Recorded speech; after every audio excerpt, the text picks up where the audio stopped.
নমস্কাৰ ৰাইজ, পথাৰলৈ বুলি আহিছোঁ চাহ দিবলৈ। এনাই মই এয়া আৰু চাহৰ লগতে ৰাবাব টেঙা লৈ আনিছোঁ খাবলৈ। ৰ'দটো আজি ইমানহে চোকা নহয় আৰু ৰ'দতহে ৰাবাব টেঙা খাই ভাল লাগে নহয় জানো, ক'বচোন দেই। কোনে কোনে এনেকৈ ভাল লাগে খাই পিনি মানে পথাৰত ৰাবাব টেঙা খাই আহি। মই এয়া টেঙাটো কাটি, মিঠাই আছিলে টেঙাটো বাৰু দেই।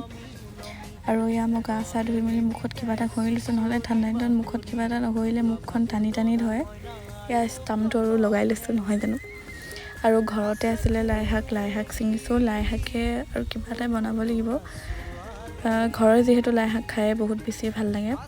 আৰু যদি কাৰোবাক লাগে কমেণ্ট কৰি ক'ব দেই, মই ঘৰত গৈ দি থৈ আহিমগৈ। এনে কৈছোঁ, ধেমালি কৰিছোঁ দেই ৰাইজ। আৰু ইয়াৰ ঘৰতে থকা আছিলে মাছ কাটি মেলি বাছি লৈছোঁ বনাবলৈ বুলি। আৰু দাৱনি থাকিলে মানে বহুত উশাহ নোপোৱা হয় আৰু লাই শাকখিনি কাটি মেলি মই বনাই মেলি ভাত লৈ আনিলোঁ। সেইজনী মা আৰু এনাই দাই আছে। আজিৰ ভিডিঅ'টো ইমান